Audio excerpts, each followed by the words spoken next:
Hello wrestling fans, the Wrestling Wizard here, and welcome to another episode of Wizard Watch, the weekly show where we break down the top 5, in no particular order, shenanigans from this week's episode of Monday Night Raw. Now, before we get into the juicy stuff, as always, be really appreciative if you could like the video, share the video, and even better, subscribe if you're new.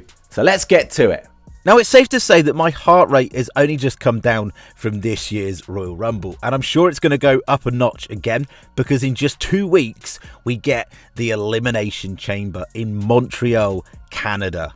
Like, you've got to think that big things are brewing for Kevin Owens and Sami Zayn, and of course, we're going to get more answers with this whole Bloodline storyline this Friday night on Smackdown, and I have a sneaky feeling, I don't know why, but I have a sneaky feeling that Jey Uso is still going to turn on Sami Zayn and stay loyal to the Bloodline. But we're going to have to wait and see.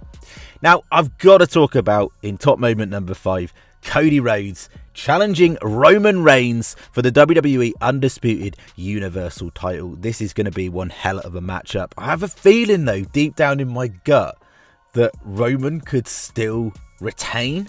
I don't know why. Like, obviously, I'd love Cody to get his moment, and it kind of makes sense in winning the Rumble and going on and being the one to dethrone Roman Reigns. I mean, after all, Reigns hasn't been beaten since 2019. Baron Corbin, the last person to pin Roman Reigns. I'm all up for it, but I got a sneaky suspicion for some reason that he's not going to. But that's the beauty of Triple H booking. Now, this is a really cool segment. I love the fact that Cody Rhodes made reference to his time in WWE before AEW. A lot of fans aren't aware of Cody Rhodes and what a big deal he was in the Intercontinental scene as well, changing the belt. And does anybody feel like down the line a mouthwatering match would be Randy Orton versus Cody Rhodes? Hopefully praying that Randy Orton returns. Throwbacks to, of course, the legacy days. Now, coming in at moment number 4, I've got to talk about the women's title scene. The fact that Rhea Ripley, surprisingly I think really, has challenged Charlotte Flair. She wants to knock Charlotte Flair down a peg or two. And bearing in mind the fact that Charlotte Flair has returned a babyface, or so it seems. It's always tough to gauge with Charlotte Flair because she's so cocky and arrogant. You've got to feel that the reception at Mania is going to be huge for Rhea Ripley. She's immensely popular, and it kind of makes sense for her to put the Queen in her place on the grandest stage of them all. I did think they were going to go with Bianca Belair, Rhea Ripley, but I like it when they switch things up and maybe they hold off for that matchup, maybe at SummerSlam. But I definitely feel like the Bianca Belair character is going to get a little bit of a freshen up. I'd love to see her go heel once more like her times in NXT.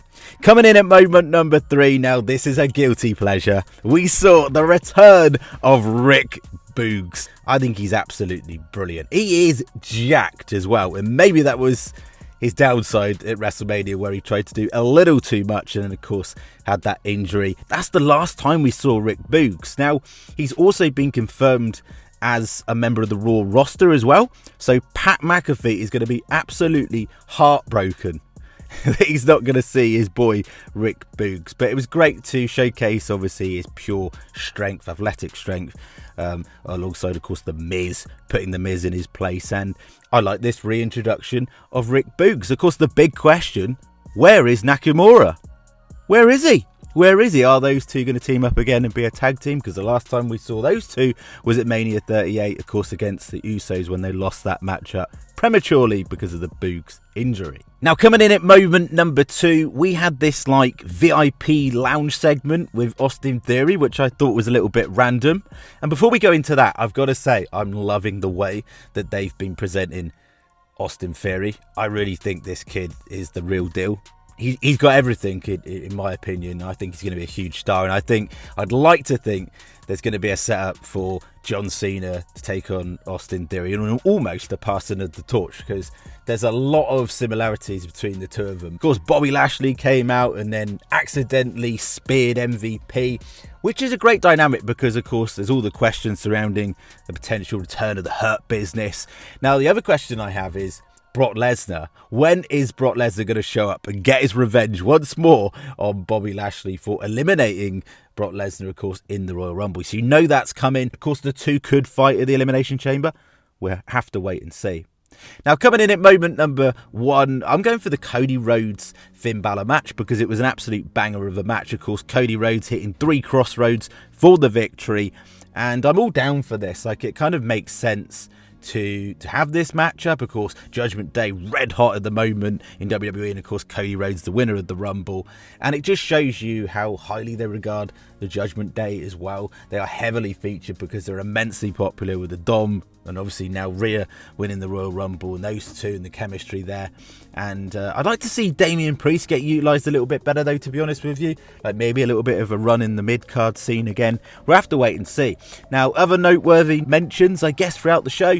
Of course, Seth Rollins had a banger of a match with Chad Gable, beat him for a number 1 contenders follow-up match for the United States title, which we're going to get in the Elimination Chamber. Of course, we saw Bronson Reed defeat Dolph Ziggler, but let's face it, everybody defeats Dolph Ziggler. Carmella returned, Asuka spit out some goo, and we got a little segment with Bayley and Becky basically baiting Bayley into a matchup. So those two are actually going to get a Hell in a Cell match on Raw next week that was supposed to happen in the first place, of course, in the 30th Raw anniversary, and that's going to be one hell of a match. And overall, it was all right. I didn't think it was the best show in the world, but it was a decent show. I'm going to give it a C+. I know that's probably a little bit harsh, but nevertheless, of course, I think we're going to get more answers on this week's SmackDown, to be honest with you. So stay tuned for that. As always, thank you so much for watching. Be really appreciative if you could like the video, share the video, and even better, subscribe if you're new. And we'll catch you in the next one.